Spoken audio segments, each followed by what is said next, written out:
Can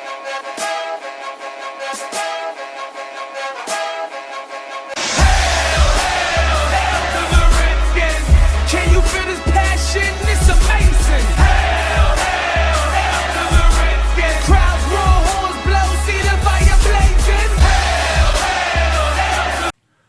What is going on, Internet? This is JD coming out with another video from Redskins Rant. Hail to the Redskins. It is 12:02. Just finished watching the Steeler game.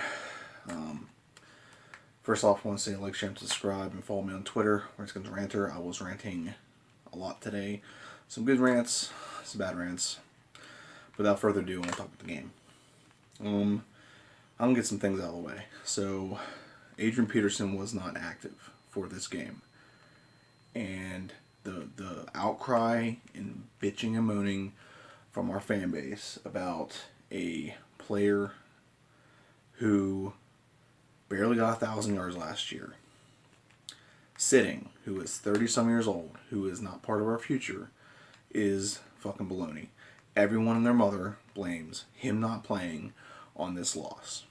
And I think it's the dumbest goddamn thing ever. Stupidest thing ever. Adrian Peterson would have had no impact on that game today. He'd had no impact. Did we have a bad running game? Sure. But there's no guarantee that if we started Adrian Peterson, he'd have had any kind of impact on this game. That's just like there's no guarantee if Trent Williams was playing, he'd have had any impact on this game. And I think that's just ridiculous. It's just confirmation bias. Anyone who wants to get rid of Jay Gruden, Jay Gruden could win a Super Bowl and someone would want him fired because he only won by 2 points. He didn't win by 5 or something like that. That's literally all this is. This is confirmation bias with people who are just looking for an excuse to get rid of our coach. I don't understand why. He's successful. I'm not getting into that. This is not a podcast about our coach. Here's my takeaways from the game. So, for those of you who didn't watch the game, we lost 32-27. Let me just start with the positives. I thought honestly, the expectations I had, and I had a video, I said we need to take care of the football. We need to take care of the football. We need to not turn the ball over. We need to run the ball persistently, and we need to play good defense. Now, the first half, we did all those things, except for running the ball. We didn't run the ball very well. I don't think anyone's going to run the ball very well on the Eagles this year. They're built a certain way for a reason. They're built to stop the run, and their secondary is their weakness. So, I don't think anyone's going to run on them very much this year, so that's why I don't think Adrian Peterson would have had really any impact on this game. So, honestly, it's completely the opposite of what I was expecting. So last year, what were we good at? Good at running the ball. We had inconsistent receiver play. O-line was okay. Defense was stellar. What we have today, we had running back wasn't great. I honestly didn't expect us to run the ball very well against this team. I really didn't. What we were doing in the first half was working fine. Case Keenum was doing the short intermediate passes, moving the ball, working the clock, and that was the best strategy you can have against this team. This team is a Super Bowl caliber team that we played today. And people act like we lost by 40. We did not lose by 40. We were competitive with this team. We were better than this team for a half. And then some things happened, and I'll get into that here soon, and what I think we need to do to rectify those things happening. So the next time we play them, that doesn't happen. We don't lose. We don't blow a 17-point lead. Excuse me. It's very early in the morning. Offense looked good. Offense looked very good. Case Keenum looked very good. If that's the Case Keenum we're going to get, we made the right decision. He's fantastic. He moved the ball well. He spread the ball around very well. He found rookies. He found veterans. He shared the ball. I had no complaints about him. Both of our rookies played well, both of them. That we threw the ball to. Vernon Davis had a great run for a touchdown. One of the most stellar plays I think I've ever seen. One of the most athletic plays I've ever seen. Jump over guy, break 2 defenders, and then still run for the touchdown. It was fantastic. It was a great play. Very happy for him. It was a good play. You can't ask for more from that guy. And I give him a lot of crap in the offseason. He did drop a pass or two, so I'm not going to let him off with the hook completely, but that play I gave him a lot of crap, and he made up for a little bit of that right there. He's still got some more ways to go. We got a whole season ahead of us. but he did very good on that play. That was awesome. That was a great run to watch. I got so excited about that. McLaurin was a definite standout, and I'm doing shout-outs now, so I'll tone that back for a second. The offense looked good. The offensive line didn't look bad. Run defense was not run offense wasn't great, but I've explained that. I don't think anyone's going to run very much on the Eagles. I think teams will be able to pass on the Eagles, and the Eagles will get a pass. We only gave it one sack. I mean, that's not bad. It's pretty good. The offensive line only gave it one sack, and for the most part, we were hitting guys. Second half, there were some drops. I'll get into that a little bit later.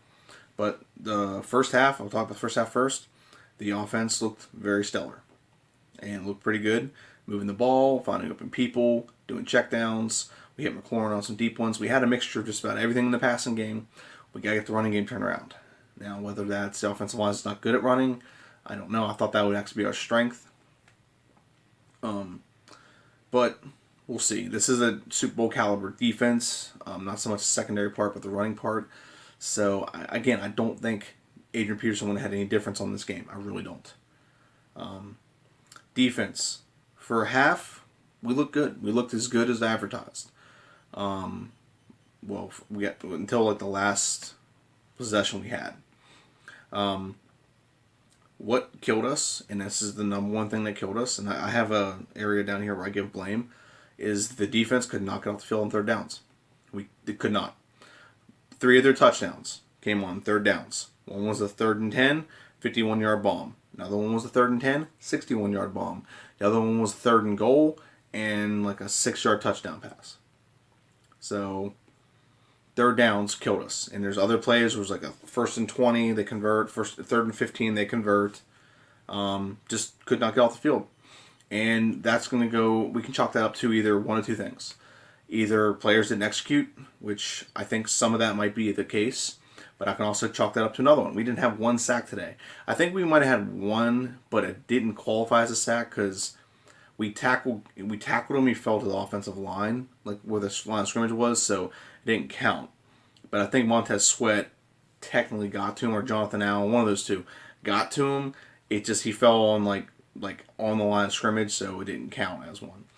We were okay. So I'm gonna modify my position. We were not getting the pass rush. Okay, there's a lot of times where we were defending the pass very well, and because no one could get to Carson Wentz, he was able to scramble and wait for someone to like run around circles till they got open. You can't defend against that. You can't defend against the play breaking down like that because it's not route concept. You just can't stay in someone's hip pocket forever. Okay, this is why a gazelle that can run like 50 miles an hour and a cheetah can run 70. The gazelle 9 times out of 10 can run away because it can change directions so much. It doesn't. You can do that all day. It's not going to work. Okay, and with a mobile quarterback like Carson Wentz, he's able to scramble, wait for guys to get open, and throw them the ball. Okay, and that's pretty much it. That's pretty much what the issue was today. Is we did not get pressure on third downs, and I like I said, I think some of it. This is why I have a percentage here of blame that I'll get to here in a minute of as to why we lost. Okay, some blame goes to, I'll just do that now.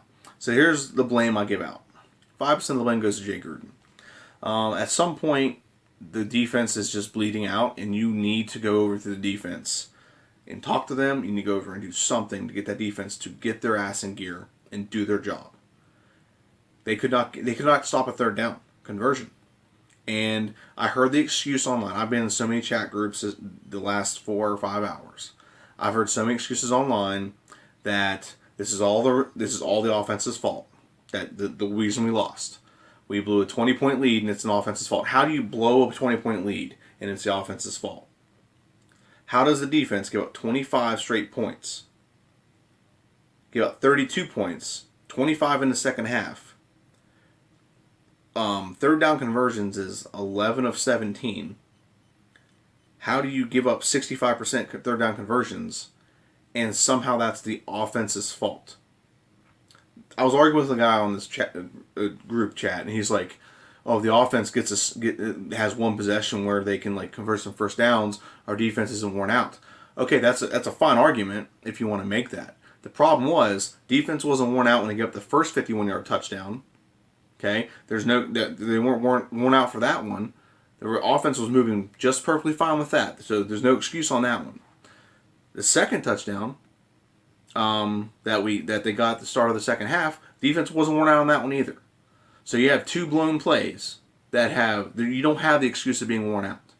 You have an excuse of not getting pressure on the quarterback at all. No pressure. Greg Minuski is on like the top of my list for people who deserve a lot of freaking blame for this game.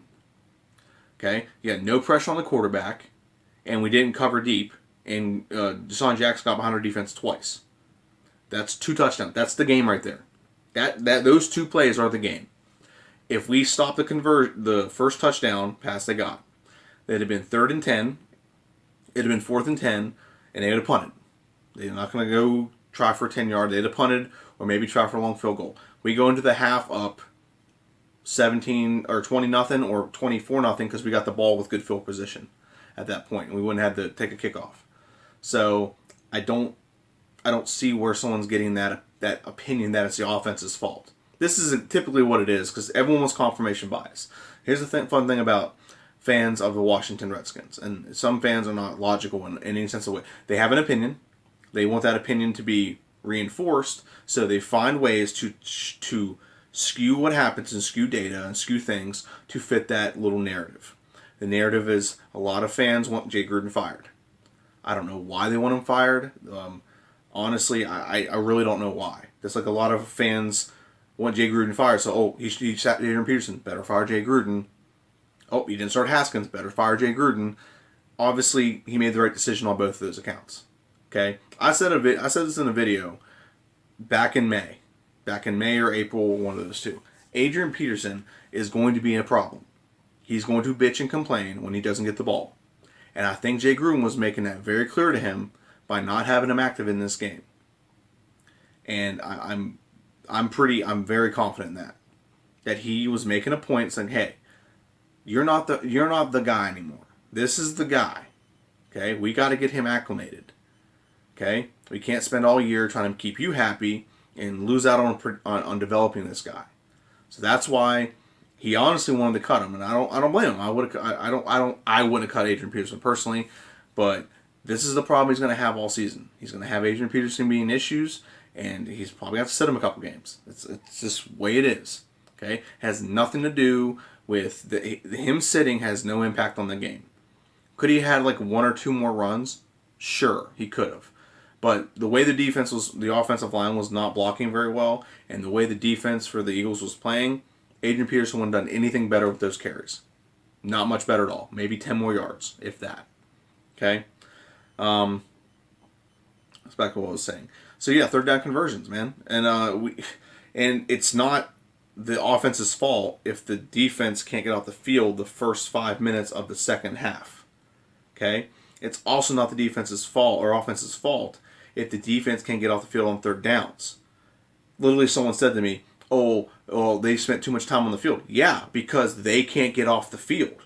If you stop them on 3rd down, okay, so let's say the second half starts. You stop them on 3rd down, 3rd and 10, and get the 61-yard ball. Let's say you stop that. Let's say you sack Carson Wentz. Guess what? Their ass is on the bench, and the offense is on the field. You don't have to worry about this. You don't have to worry about any of this. The fact of the matter is, 2 touchdowns were gotten because we couldn't get off the field on 3rd down and stop them from throwing a 51-yard and a 61-yard ball. You stop both those plays. We're routing them.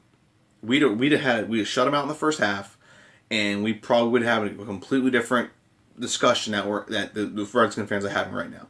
It is asininely stupid how much people do not understand. If you watch the game, you can't look at that game and say, "Oh, that's the offense's fault." There's no way. Unless you're looking at it through a prism of only like finding a way. Like how can I pin this game on Jay Gruden? How can I look at anything Jay Gruden's doing right now in this game and blame him for the loss? Oh, Adrian Peterson's not playing. Oh, Jay Gruden's fired. Oh, the offense got 20 points in the first half and got another 7 points in the second half and scored 27 points, and our defense got 30. Nah, I'm gonna blame the offense. That way Jay Gruden gets credited with this loss. No, it's bullshit. It's stupidity and it's bullshit. Okay. So here's blame. So Jay Gruden gets 5% of the blame. He's the head coach. He does get a little bit of blame, but he gets 5% of the blame. Okay? It's only 5%. So out of 100, he gets 5. And he gets that because a couple things that I saw, this is mainly in the fourth quarter on our last drive. We had a timeout. If we use that timeout, we could have saved like about 20 seconds on the clock. Now, we didn't get the onside kicks, so it really doesn't matter. But clock management, use that timeout. I mean, we got to score a touchdown before we get an onside kick to score another touchdown. So, really, that's all I'm trying to say with that is if we get the onside kick, we have a little bit more time if we use our timeout and got another 20 seconds on the clock. That's really all that is. That's really nitpicking. But I thought he made adjustments. I thought Case Keenum in the second half, I don't think our play calling was bad. I think we had good options. We had good looks. We had some rookies their backsides got tight and their hands got sweaty and dropped some passes. I mean, like the first possession we had it was a pass to, who was it? I think it was, it might have been Richardson. It might not even been a rookie. Richardson has a slant route, drops it. And then the very next play, Vernon Davis has a slant route for first down, drops it. And the next possession, we have a very similar event happen where I think it was Harmon was on a slant route and he dropped it. So all around, it's just, it's not things that I'm going to harp on because rookies are going to be rookies. Okay? Those things happen. Okay? We didn't shoot ourselves in the foot. The offense didn't. The offense didn't kill ourselves. Okay? If the whole game we'd have been holding, and we did some holding and stuff, so I'll get into that here in a minute. And that's actually the 5% blame I want to give out. In the second half, the offensive line, I don't know whether it's because they're getting tired or what, got some holding penalties, got some chop block penalties, got some drop passes. But other than that, I mean, that's me just trying to find a reason. I mean, offense should, if they just got one drive earlier in the second half, I mean, yeah, you can make the fair argument to that if they got one drive, it would change the game. But you also, okay, that's one drive. Whereas if the defense just stops the Eagles one time, also that would also factor the game. Okay, so you're talking about one group failing or succeeding once, and the other group has to succeed once. Both of them have to succeed once, and I think it's a little bit easier for the defense considering they've shown they've already done it a bunch that they can get a stop. 35% goes to the defense. Player execution. You have players. Josh Norman did not look good. I'm not going to lie to you. He did not look very good to me. We did not get a pass rush. Now, I'm not going to sit here and say that it's all on the players if you're just bringing 3 or 4. But we got to at least get the quarterback once or twice. To be fair, we got to the quarterback. He just scrambled. And we didn't have anyone else to pick up the slack because we were only bringing 4 guys. Okay? And the biggest problem is the next one I'm going to say. But defense, we had blown coverages. We didn't cover guys. We had some bad tackling done. I mean, I'll give an example. This is actually, I'm going to give a shout out to Louis T. Because Louis T had this in his video. And I didn't realize it until he said it. But it's actually true. When there was a play early in the first half, the second half, the first drive of the second half. Throw the ball to Darren Sproles, and we had him corralled.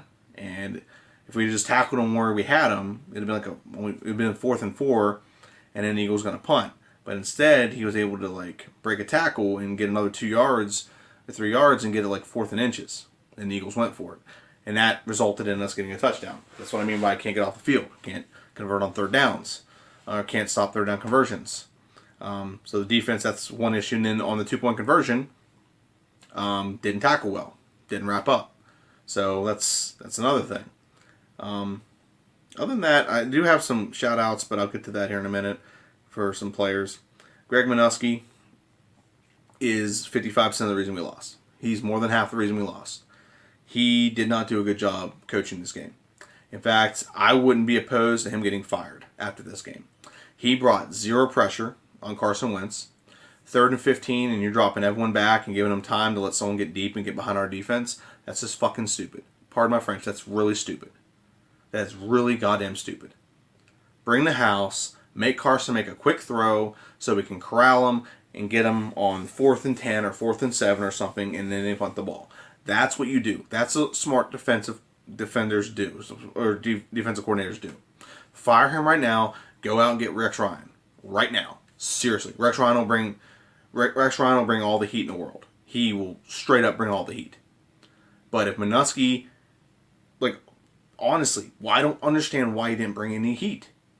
And our defenders were actually covering pretty well. Okay? The problem is, we would have our 4-guy rush, and they get right to Carson Wentz. And he'd start scrambling. And everyone's preoccupied. Everyone's blocked, plus other offensive linemen, so they couldn't wrap him up. They couldn't get to him. If we brought pressure, we get some free runners, we're going to get to Carson Wentz. It would have happened. I'm telling you, it would have definitely been something. We would have got 4 or 5 sacks. That would have been the difference in the game right there. Even if we weren't converting on third downs. But that would have prevented those third down conversions.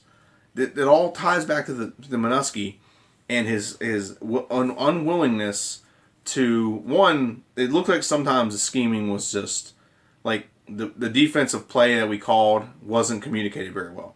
Josh Norman said that after the game, that the communication wasn't done very well. So that can be done with the players and also done with the coach. Okay? But my biggest issue is we brought no heat on Carson Wentz. None whatsoever. Carson Wentz was not under any duress the entire game. And to be fair, neither was our quarterback. He got hit one time. He got sacked one time. So to be fair, and they do have a good offensive line, so that could be part of it too. But you're not even going to test the offensive line. You're not going to bring 3 guys or 2 extra guys and man everyone else up. I just don't understand that. It doesn't make sense to me. And there was like a big hoopla this year to fire Greg Minuski. And I've actually stood up for Greg Minuski. But after that game, and after seeing what I saw today, I can't stand up for that. I can't sit there and say, you know what, I have your back, Greg Minuski, go do your thing. You did not bring any heat. Last year you brought so much heat and blitzed a lot of guys. It was great to watch because we really put teams under pressure. I just don't understand. We neutralized a couple players guys that I thought we needed. Zach Ertz was not a huge impact in this game, but we let Alshon Jeffrey, which I'm so pissed because he's actually on my fantasy team. I didn't put him in. And we let Alshon Jeffrey get a touchdown and like 100 plus receiving yards, and we let Deshaun Jackson get 200 2 touchdowns and 157 receiving yards. I don't know why we weren't just manning the guy up and with double coverage over the top. It's not that hard. It's not that difficult of a scheme to do if that's what we needed to do. Our run defense was actually not horrible in the beginning, but later in the game, they actually piled on a couple more running yards. Somehow they got over 100. It didn't feel like they got over 100 to me. It really didn't feel like they got over 100 to me. So, but they got like 120 yards. It's spread out. Jordan had like 40. Another player had 40. It was spread out so much that you couldn't just pinpoint one spot where like one person didn't get 100 yards. It was spread out so much. So Darren Sproles got 40. So I'm trying to think of anything else with the game that I can think of that was like a huge part of the game. So let me go through this one more. I'm going to give some shout outs real quick. So I want to give Case Keenum a shout out. 380 yards, 40 for 55 passing the ball. I think he did great. I'm just going to be honest. I think he did great. I think he did fantastic. He did better than my expectations were. I thought he was going to be like more like Alex Smith and be like 200 yards, 15 to 20, a touchdown here, maybe a rushing touchdown or whatever, and we would keep the game close. But no, he went out and slung the football. He was pretty accurate most of the day. He didn't have a lot of off throws. He did have one he missed deep to McLaurin, and a lot of people who want Haskins to start will say, oh, Haskins would have made that. It doesn't matter, okay? There's nothing to say that Haskins would have made that throw either, okay? Yeah, it would have been nice to catch that because that have matched Deshaun Jackson, but ultimately the defense continued to let them score, whereas the offense got 27 points. And you're going to sit there, a lot of people say that last touchdown was garbage. Yeah, it was. Who cares? It was garbage, but still 27 points. And we scored 27 points, we should win. If we don't, that's going to be on the defense. Okay? If we score 27 points every game this year, we should win at least 10 of those games. If we score 27 points in every single game this year, there are a few teams that we're playing that we should beat. We should win, and some teams are going to outscore that. Okay, the Patriots are one of them. Patriots, I saw them tonight. They look like the best team. They look like the best team in the league, and they're probably going to the Super Bowl. Okay, they're going to outscore us. Dallas is probably going to outscore us. Those are teams that can. Let me rephrase that. Those two can outscore us. If we score in 27, they can score 30. They can put 30 plus on the board. I won't say very easily, but they can do it. Okay, there's not a lot of teams on our schedule that can do that. Eagles can probably do it again. So Dallas twice. Okay, Eagles, Dallas. Patriots. The Bears aren't going to do it. The 49ers aren't going to do it. Maybe what's his name? Aaron Rodgers. So there's 6. Not that many teams are going to put 30 points on us. Okay? And the only reason I got 30 points on us today is because of 2 really big blown plays. You can really pinpoint to that. Third down conversion, 65%, not going to cut it. We got to fix that. It's going to be tough because Dallas is a good team too. And, man, Dak Prescott really slung the football today. So I have a prediction video about that. I'm not going to do that in this video. I just want to talk about the game. And I just think, I'll put this down now. I think some of our fans, I don't want to say all of our fans, are so, I don't want to say emotional, but they're so, I don't want to say stupid either, but they're just, I don't get our fans. No, I feel like a lot of our fans lack logic. There's a lot of lacking of logic when it comes to breaking down and pointing out the things that we have to do to be good at football. That's like whenever I used to say Kirk Cousins wasn't good at this. Okay? Whenever, like, I'm going to give a perfect correlation to the situation we're dealing with now. Whenever we had Kirk, and I'm sorry, I don't want to bring his name up. He actually didn't do bad today. Whenever we had Kirk, people used to say, whenever he would score touchdowns and stuff, and they would say, "Oh, our defense was this, that, and the other." I would look at the stats and actually go into depth. Like, okay, yes, our defense gave up a lot of yards and gave up yards and points, but it's the same amount as the year before. Okay, if I'm comparing the year Kirk Cousins, we went, I want to say 9-7, and then the year after that we went 7-8-1 or whatever, or 8-7-1 or whatever the case may be, whatever it was. So if we're looking at those 2 years side by side, yes, year to year the defense gave up the same amount of points and yards per game, exactly the same. In fact, the second year was less points and less yards per game by a fraction. So just say it's the same. Okay, the difference between the two was on the next year there was a higher percentage of third down conversions. Okay, and this is what I told people. That would be true. That would be, it's like that's the reason why we're losing. Like, no, it's not. And here's why. There's not a direct correlation to third down conversions and points and yards added. What I mean by that is, if we're giving up third down conversions like today, and it results in 3 touchdowns and time of possession being 34 minutes to 26 minutes or something like that, or I'm sorry, 32 minutes to 24 minutes and some seconds, something like that. If that correlates, there's a correlation there. There's time of possession and third down conversions and points. It's all correlated. It all mixes together and it straight up points to why we lost. Back then, that didn't happen. You had no correlation to where we had more third down conversions. We weren't giving up more points. We weren't giving up more of this and that and the other. Okay? And then that same year, people were always like, Kirk Cousins had almost 5,000 passing yards. Okay. But that year, he had less touchdowns. He went from 30 touchdowns to 25. That's my cat. 30 touchdowns to 25. So he dropped down in touchdowns. Okay. He had more interceptions. Okay. So we had less touchdowns. We had more turnovers. And Kirk's red zone numbers were very bad. And we actually had a better running game. So the direct correlation was Kirk's drop in touchdowns, interceptions, and his red zone efficiency was the exact reason why we were losing games. Okay?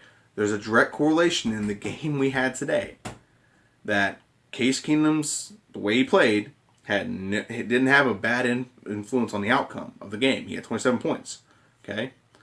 There was a direct influence of not stopping third downs. We can point to 2 specific plays where we could not get off the field on third downs, when we brought no pressure, and they converted, and there was 112 yards total on 2 plays and 2 touchdowns. to one person. And that's the game. That is the game right there.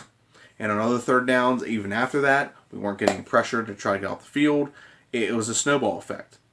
And the reason why the defense might have been gassed was because the defense wasn't getting off the field. It had nothing to do with the offense not having possessions. There was only like 5 possessions in the second half. The first possession by the Eagles, okay, 1 possession, okay, that lasted 4 minutes. Okay, the offense came out, and there was a 2.5-minute possession. They punted, okay. Then the Eagles had another drive, I think it was like 7 minutes, okay. Offense came out and had about a 2.5-minute drive after that. There was a lot of penalties on those drives. There was a lot of penalties on the offensive line. Offensive line did great, other than the penalties they did in the second half that stalled some drives. And then the very next possession was a 10-minute long possession where they had the ball from 12 minutes and like 50-some seconds to go in the fourth, and they ran it all the way down to like 3 minutes. Okay? That is solely on the defense. If you're not getting that first possession in the first half, if you just tackle Darren Sproles behind the sticks, 4 yards behind the sticks, rather than right at the fourth down mark or first down marker, we'd have been off the field and you wouldn't have been tired. And you can't use that as an excuse. I'm tired of people making excuses for players. Straight up, it was their fault they didn't get off the field. I can blame Minuski all day. I'm going to blame him for scheming. I'm going to blame him for not getting pressure on the defense. I can't blame him for when guys can't tackle. If guys can't tackle, can't blame him. It's not his fault. He can't go out there and do it for them. They have to tackle. But ultimately, he does have to call the defense. He does have to bring pressure. I'm telling you, the quickest fix I would do right now is either A, promote Rob Ryan, which I don't want that. I would prefer Rex. He's a better defensive coordinator. Promote Rob Ryan or fire Minuski, and either promote Rob Ryan or go get Rex. Rex is pretty familiar with our defense. He likes our defense. But that's what I would do. And like I said, that's the problem with our team right now. Well, that was the problem. And that was a huge flip of the script. We all initially thought, I'm going to get that in 1 second. We all initially thought our defense was going to be stellar, and we thought our offense was going to turn the ball over a lot and put us in bad spots. And that's honestly what most people thought. We beat the spread, and we only lost by 5. Okay? Couple tweaks here and there. We stopped those third down conversions. We run away with that game by 10-plus points. Okay? So let's not be all doom and gloom. There's optimism. The offense is significantly better than we thought it was. The passing game is significantly better. The running game, we'll see next week. Next week, Dallas is not quite as good a defense as the Eagles.